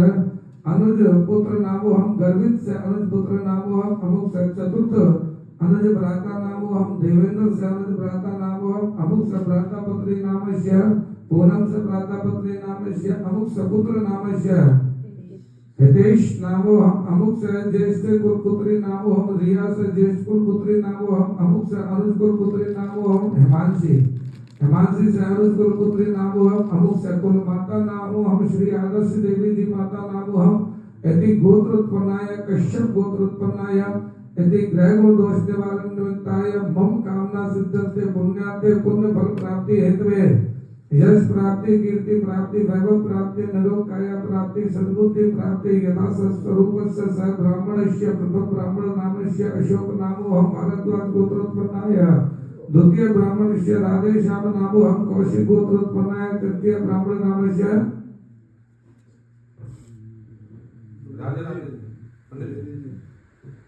भरद्वाज गोत्रोत्पन्नाय दिनेश द्विवेदी नाम दिनेश द्विवेदी नामोहम भारद्वाज गोत्रोत्पन्नाय चतुर्थ ब्राह्मण नामस्य मनोज नामोहम भारद्वाज गोत्रोत्पन्नाय पंचम ब्राह्मण नामस्य दिवांशु नामोहम यदि भारद्वाज गोत्रोत्पन्नाय षष्ठम ब्राह्मण नामस्य नकुल नामोहम भारद्वाज गोत्रोत्पन्नाय सप्तम ब्राह्मणस्य हरिशंकर नामोहम भारद्वाज गोत्रोत्पन्नाय सोनु नामोहम भारद्वाज गोत्रोत्पन्नाय ब्रजेश नामोहम वशिष्ठ गोत्रोत्पन्नाय इति दशम ब्राह्मणस्य विवेक नामोहम इति वत्स गोत्रोत्पन्नाय एकादश ब्राह्मणस्य पवन नामोहम भारद्वाज गोत्रोत्पन्नाय यदि ग्रह दोष निवारण निमित्ताय मम कामना सिद्धते पुण्यार्थे पुण्य फल प्राप्ति हेतु यश कीर्ति वैभव निरोग काय सद्बुद्धि सपुत्र प्राप्ति हेतु सर्व बाधा ब्रह्मतो धन धाम सुधान्विता मनुष्य मत विषादेन भविष्यति नात्र संशय बोले हे गणपति महाराज हे देवी भवानी आज हम अपने सत्संगी महायज्ञ के चतुर्थ दिवस की पूजा पूर्ण करने का संकल्प करते हैं जिसे आप स्वीकार करना और इसका पुण्य फल हमें हमारे परिवार को प्रदान करना, यश प्रदान करना, कीर्ति प्रदान करना, वैभव प्रदान करना, निरोग काया प्रदान करना, सद्बुद्धि प्रदान करना, सपुत्र प्रदान करना, हमारे ग्रस्त जीवन में सुख समृद्धि ऐश्वर्य की सदा वृद्धि करना, ऐसी हम आपसे कामना करते हैं। ओम जजाग्रतो धूरमुदयति देव्यन्तदुसुपता सथैवैति नुरङ्गमं ज्योतिषं ज्योतिरेकान्तं मे मनः शिवसङ्कल्पमस्तु संकल्पसिद्धरस्तु मनोरथ संकल्पपरिपूर्णस्तु।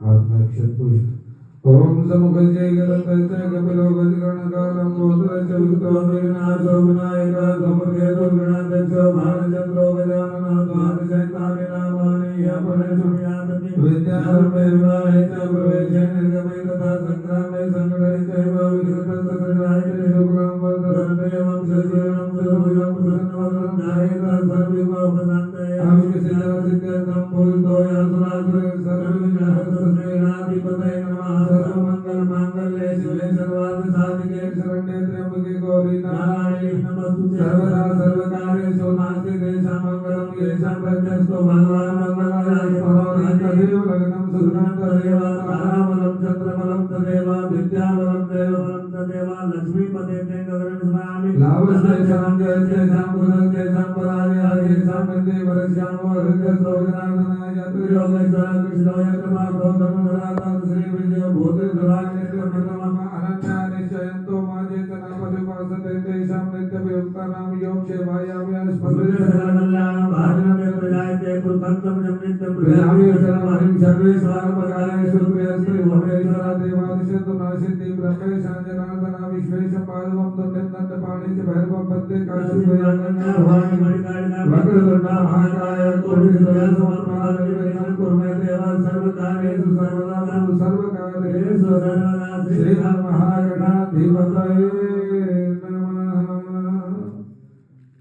पाद्योपाध्यमर्गंजलमाचमनं स्नानं समर्पयामि पंचामृतं स्नानं समर्पयामि उपरान्ते पंचामृत स्नानं समर्पयामि शुद्धोदक स्नानात् शुद्ध स्नानं समर्पयामि वस्त्रान्ते वस्त्रं समर्पयामि वस्त्रं समर्पयामि उपरान्ते गन्धद्वारं ददास्यामि तपस्यां करिष्यामि ईश्वरं सर्वभूतानां तामिह महवे श्रियं अक्षतान्ते अक्षतं समर्पयामि उपरान्ते पुष्पान्ते पुष्पं समर्पयामि माल्यादीनि सुगन्धीनि मालित्यादीनि मैं प्रभु मैं कुर्बानी पूजा सब प्रतिदिन यज्ञोपवीतान्ते यज्ञोपवीतं समर्पयामि यज्ञोपवीतं परमपवित्रं प्रजापतिं स्वयं पुरस्तात् आयुष्मग्नं पुष्पशुभ्रं यज्ञोपवीतं परमस्तुत्यं धूपं दीपं समर्पयामि उपरान्ते हस्तो प्रेक्षालयं महा नैवेद्यं समर्पयामि नाभ्यास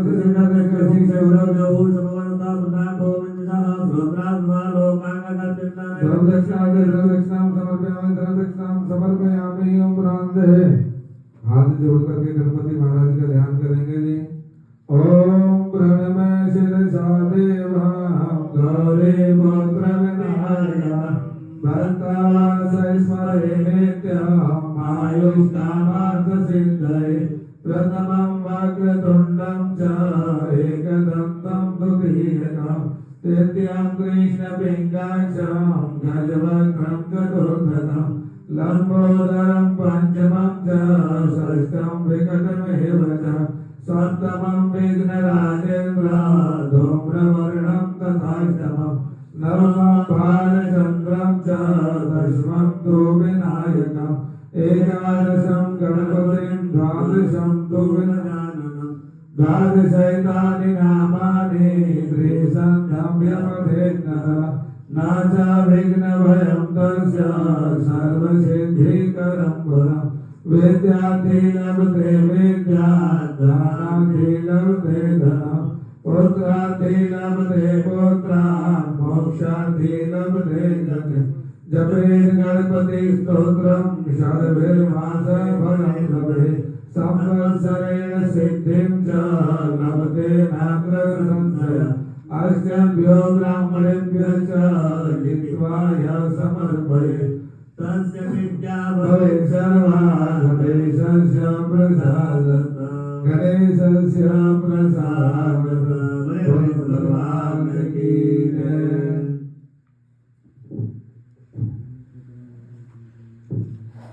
वरुण देवता का आह्वान करवाएंगे।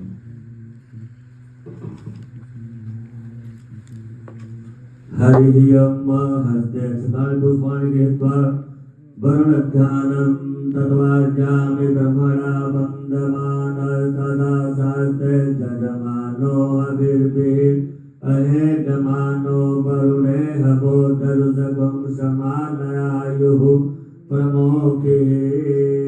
ओम गौसस्य मुखे विष्णुकण्ठे रुद्रमाश्रिता भूरे द्वैथितो ब्रह्मा पदे मार्गणास्मृता तुच्छोरुसागराश्रमा सप्तदीपावसुन्दरा ऋग्वेदो यजुर्वेदो सामवेदो अथर्वणा अग्रे च सहिता सर्वे गमसन्तु समाश्रिता अत्र गायत्री सावित्री शान्ति पुष्टि कलितम् आयन्तु देव पूजार्थं गंगे च यमुने चैव गोदावरी सरस्वती नर्मदे सिन्धु कावेरी जलेऽस्मिन् सन्निधिं कुरु सर्वे समुद्रा सरितस्थानि जलधारा आयन्तु मम सन्दर्भं यदि वरुणदेवताभ्यो नमः। पाद्योपाद्यमर्घं जलं वाचमनं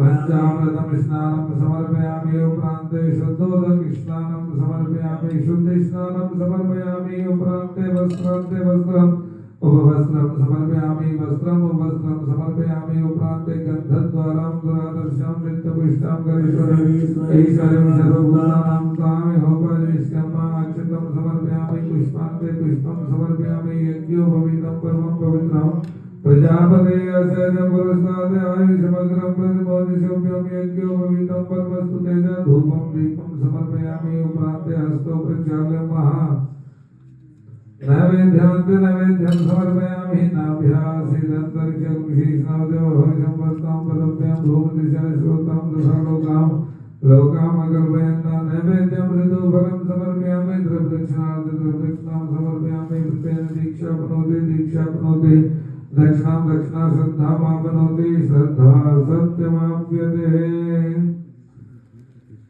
प्रार्थना गुरुकमनंतानंत कोटि नमस्करोमि नमामि भक्तवत्सलं कृपालुशीलकोमलं भजामि ते पदाम्बुजम् अकामितां सुधामलं निगामश्यामसुन्दरं भवाभुरातमन्दर प्रफुल्लकञ्जलोचनं पराजितोषमोचनं प्रलम्बबाहुविक्रमं प्रभोपमेलमैवम् निजङ्गजापसायकं धरं त्रिलोकनायकं दिनेशवंशमण्डनं महेशचापखण्डनं उरेन्द्रसङ्करञ्जनं सुरारिवृन्दभञ्जनं मनोजवैरिवन्दितम् अजादिदेवसेवितं विशुद्धबोधविग्रहं समस्तदूषणापहं नमामि इन्द्रापतिं सुखाकरं सतागतिं भजे सशक्तिसान्तुजं सचीपति प्रियानुजं तदन्निमूलये नरा भजन्ति हीनमत्सर पतन्ति नो भवानवे वितर्कपिच्चिसङ्कुल विरक्तवासिनः सदा भजन्ति मुक्तये मुदा यस्य इन्द्रियादिकं प्रयाति ते गतिं सुखं तमेव मामगोद्भूतं प्रभो निरीयमीश्वरं विभो जगद्गुरुं च शाश्वतं तुरीयमेव केवलं भजामि भाववल्लभं कुयोगिनः सुदुर्लभं स्वभक्तकल्पपादपं समं सुवेयमन्वः अजोपरूपभूपतिं नतोऽहमूर्ध्वजापति प्रसीद मे नमामि ते पदाब्जभक्तिदेहि पठन्ति यस्तवम् इदं नरातरेण ते पदं विभजन्ति नात्र संशयं त्वदीयभक्तिसंयुता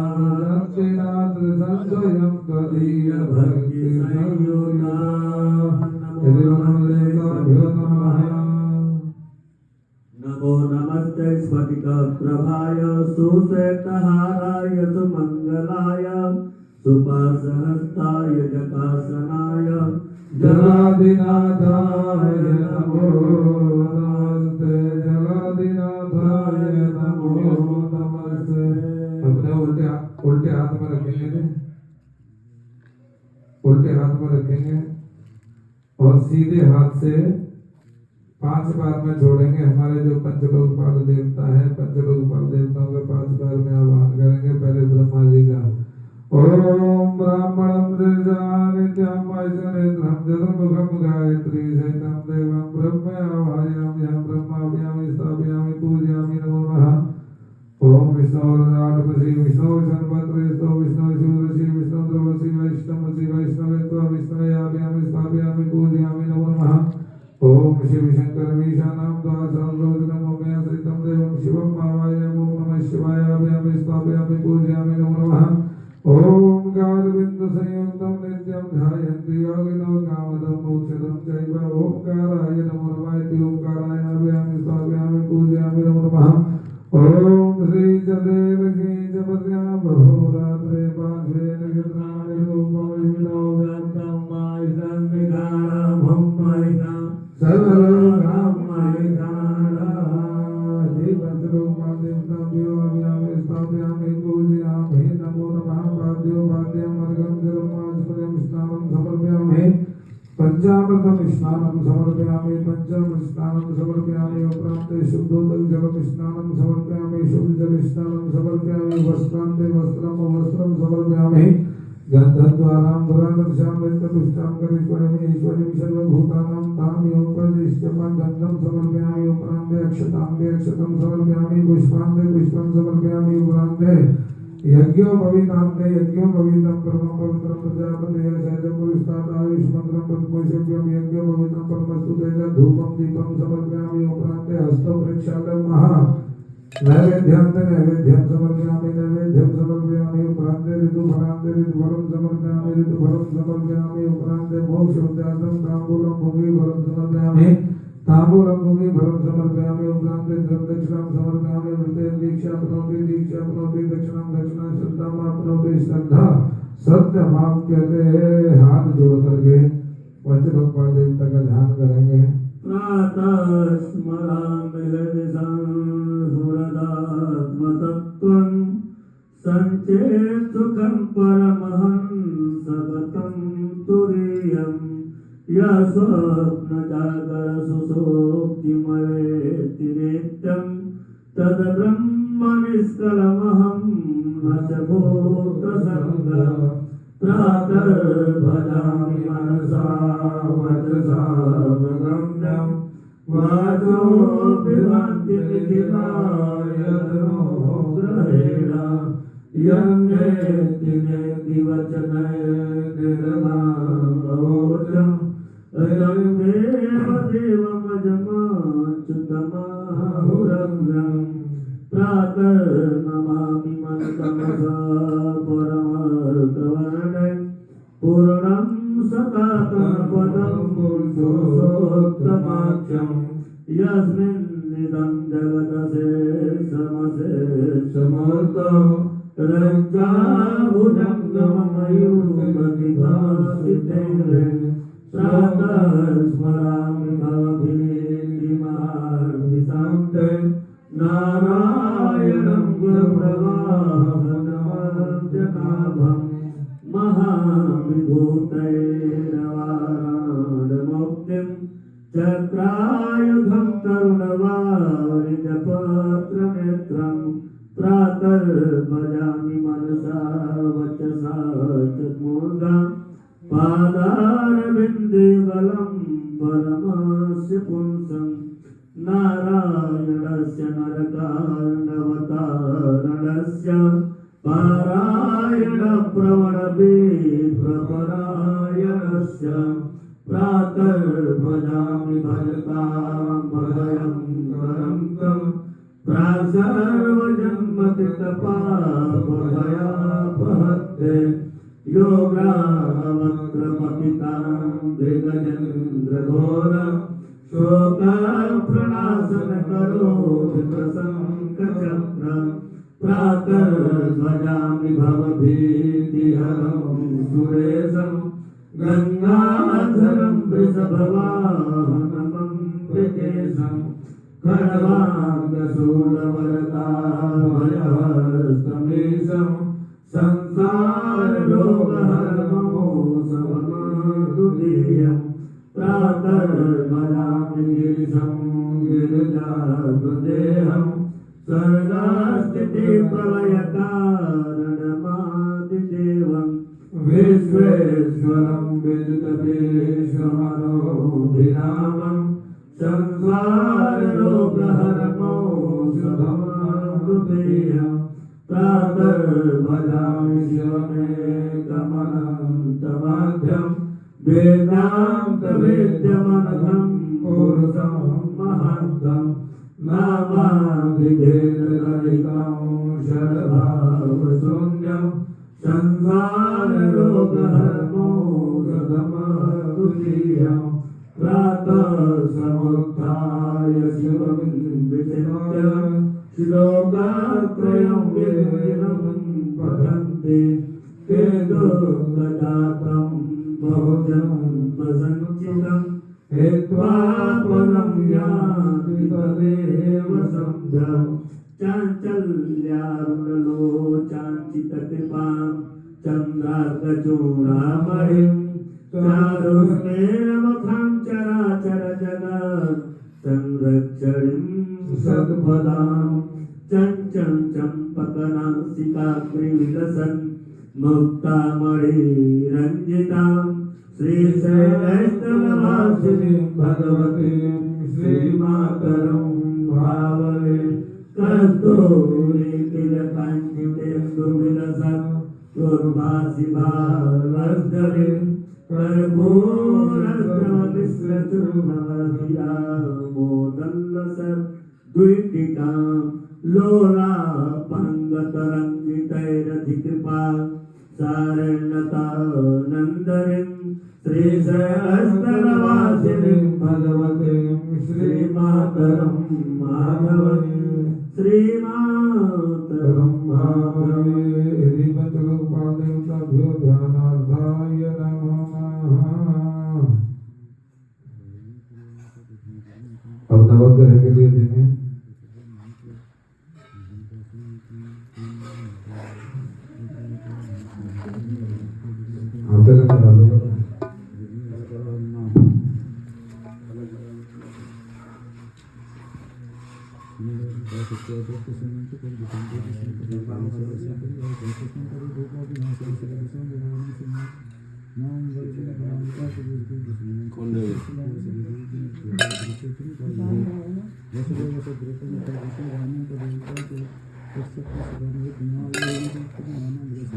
कस्तूरी तिलकं ललाटपटले वक्षस्थले कौस्तुभं नासाग्रे वरमौक्तिकं करतले वेणुकरे कङ्कणं सर्वाङ्गे हरिचन्दनधुललिता कान्धे जमोदाम्बरे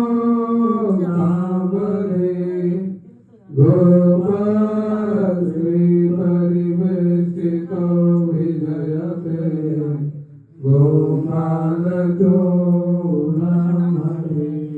फुल्लचन्द्रिवर्कान्तिमेन्दुवदना भजहावतां सप्रियं श्रीवत्साङ्गमुदारिकौस्तुभधरं पीताम्बरं सुन्दरं गोपी नाम्नयनोत्पलारचिततनु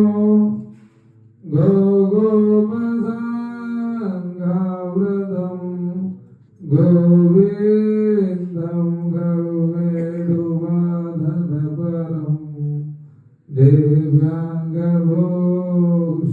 भजे दिव्याङ्गभूषं भजे।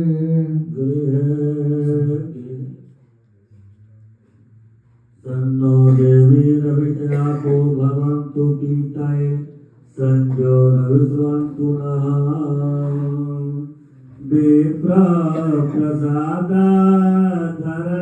विप्रप्रसादाद्धरणीधरोहं विप्रप्रसादात्कमलामलोहं विप्रप्रसादात् अजिताजितोऽहं विप्रप्रसादात् मम रामनामं विप्रप्रसादात् मम रामनामम् सच्चिदानन्दरूपाय विशुद्धभक्ताभिनेतवे तारकग्रहविनाशाय श्रीकृष्णाय वयं नमः।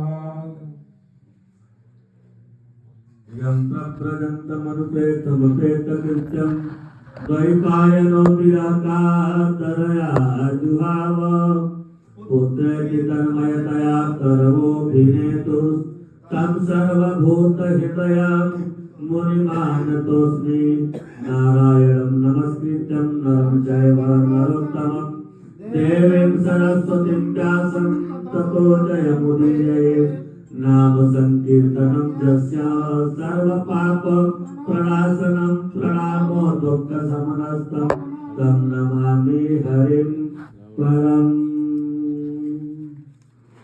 स्वभावतोपात्र समस्ततोषं अशेष कल्याण गुणैकराशिं जिह्वां गिरिं ब्रह्मवरं वरेण्यं ध्यायेन कृष्णं कमलेश्वरं हरिम् अंगे तु वामे विद्वानुजा मुदा विराजमाने मनोरूप सौभगां सती सहस्रे परिसेवितां सदा अस्मरेम देवीं सकलेष्टकामदाम् अस्मरेम देवीं सकलेष्टकामदाम्।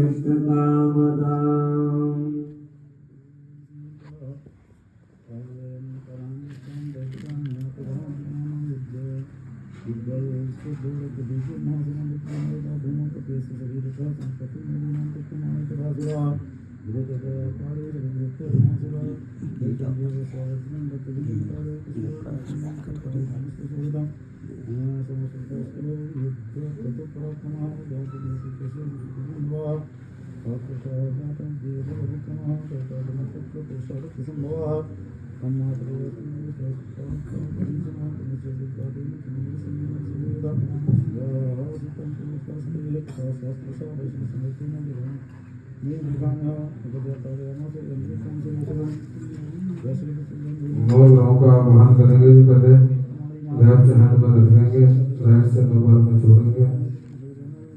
ओम मां कृष्णेन रजसा वर्तमानो निवेशयन्नामृतं निपञ्च हिरणेन सविता रथेन याति भुवनानि पश्यन्ना